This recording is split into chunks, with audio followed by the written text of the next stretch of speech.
Welcome back. The Hindu principles of Shanti and Ahimsa, peace and non-violence, are most needed in today's Kali age. Sadhna caught up with Vasu, founder of Accord, that's the African Center for the Constructive Resolution of Disputes, to see these ancient principles work through a modern civil organization.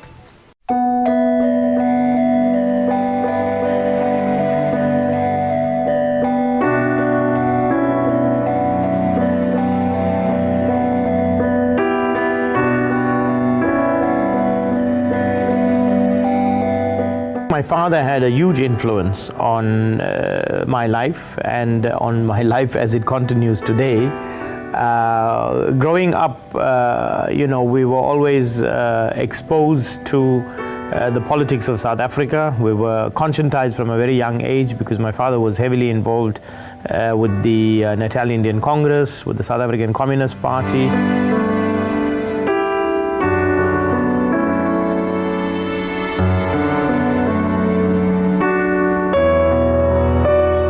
My father was the only breadwinner at home, and when he was imprisoned in 1964, and upon his release, he couldn't get a job, and he ended up getting a job as an unqualified social worker.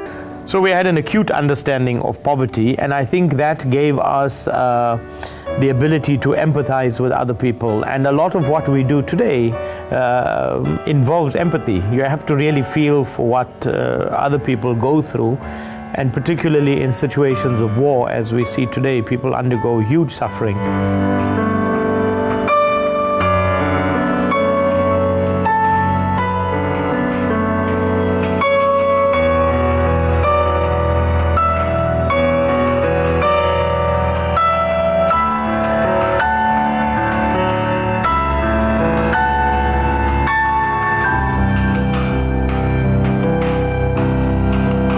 Accord was established in 1992 to deal with transitional conflicts in South Africa. We trained a number of people to deal with conflicts on the ground. So we trained them in mediation, we trained them in negotiation, to give them the skills to go and intervene in these conflicts. I used to be a political activist previously and a lawyer for mainly the UDF during the late 80s.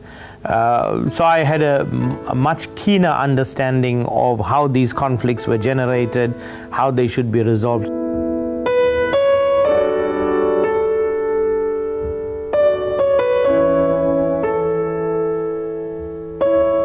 Ahimsa today is extremely relevant, especially in the 21st century when we live in an extremely violent world where violence is sometimes glorified also in movies, in toys, the sale of guns. Today with multiple media, whether that's games on CD or games over the internet, a lot of this has to do with violence. So we tend to perpetuate violence, we tend to socialize young people into violence.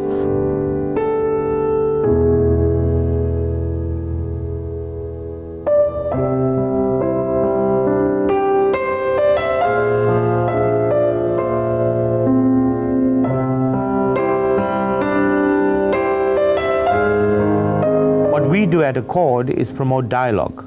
So the major part of what we do as an organization is to get people to understand that war is not an answer to your problems. The root of the problem is in poverty, it's in inequality, it's in unemployment, and these are the things that we have to resolve. We have to build a future together, and that the challenges that we face today are going to be the challenges that we will all have to face together. So whilst we are asking government to do its part, and I have to say that yes, they've done their part, but there are many gaps as well and many weaknesses, and they have to find ways to close those gaps and to deal with those weaknesses, and there are many.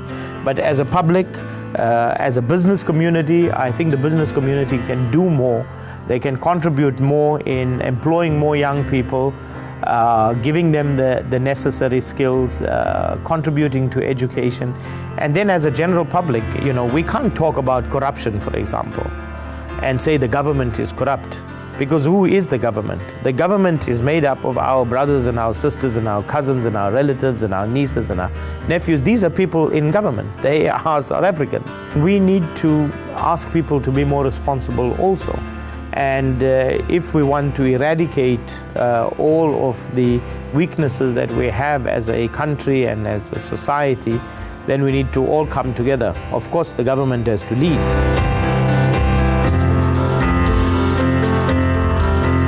I think faith plays an important role.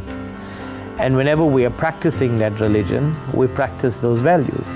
So when we live our lives and when we refer to other people, whether that is people of other race groups, whether that's people of other ethnic groups, whether that's people of other religious groups, we should always remember that we should be true to the values that we wish to follow in our own faith.